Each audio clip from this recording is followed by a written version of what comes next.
Saudara, ketika pada saat ini kita mendengarkan atau melihat banyak sekali anak-anak pemimpin rohani, pendeta yang bermasalah, mungkin ada yang terkena masalah narkoba, masalah yang lain, kita dengar banyak sekali. Ya kalau tidak banyak ya ada. Yaitu di dalam Alkitab sudah dikatakan, sudah ada kasus itu pada zaman sejarah kerajaan Israel, yaitu zaman sebelum Nabi Samuel, itu sebelum Hakim Samuel, itu zaman hakim-hakim, yaitu pada zaman Imam Eli, anaknya sendiri, Hofni dan Pinehas. Sementara pada zaman Saul sebelumnya, pada permulaan bangsa Israel keluar dari tanah Mesir, di padang gurun ada dua anak dari imam pertama, itu Imam Harun, yang bernama Nadab dan Abihu. Mereka langsung dihukum Tuhan, hukuman mati ketika mereka mempersembahkan korban asing yang tidak dikenal oleh Tuhan. Nah, saudara, hikmah apa yang kita dapatkan sekarang dengan kisah Alkitab ini? Bahwasanya kekudusan, pelayanan, pekerjaan Tuhan bukanlah hal yang main-main. Maka dari berbagai denominasi memberikan suatu peraturan yang ketat, meskipun berbeda antara satu denominasi dengan denominasi yang lain. Ada yang memisahkan imam dengan umat. Imam malah tidak boleh kawin, dia harus mengkhususkan diri dalam pekerjaan Tuhan, menyerahkan Tuhan dengan berbagai macam kehidupan yang disucikan dengan kaul-kaul tertentu. Mereka sesuai dengan tugas keimamatannya, meninggalkan keduniawian. Namun ada juga imam, atau bukan imam tapi pendeta, yang di zaman perjanjian baru dan seterusnya, penugasan imam itu tidak dilakukan lagi karena sudah zaman perjanjian baru, di mana semua umat adalah imam. Seperti kata, kamulah bangsa yang terpilih, imamat rajani, umat kepunyaan Allah sendiri.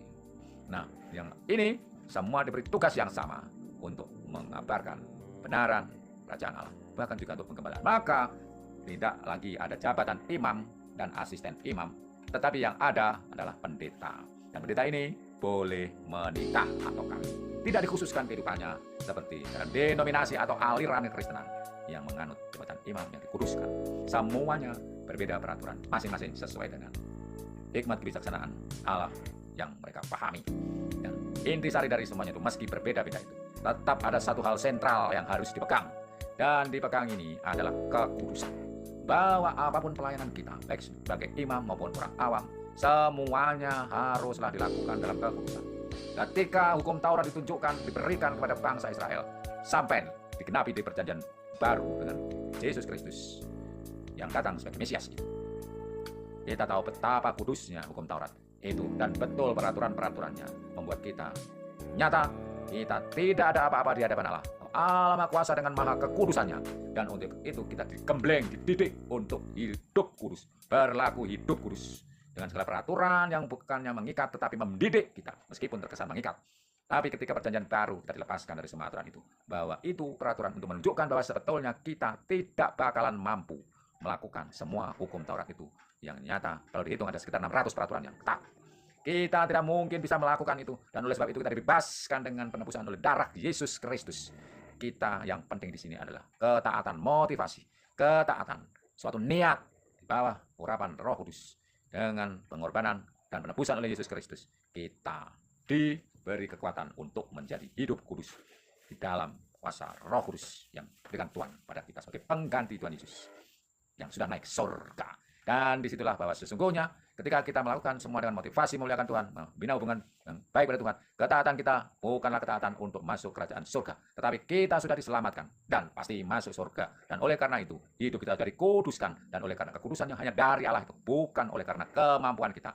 Itu nyata di dalam kehidupan kita yang betul-betul memelihara kekudusan, sehingga kita tidak melihat lagi ada tindakan-tindakan yang jauh dari kekudusan seperti dilakukan oleh anak-anak Imam Eli yang bernama Hofni dan Pinehas, yang seharusnya memberikan contoh teladan kekudusan tapi malah melanggarnya.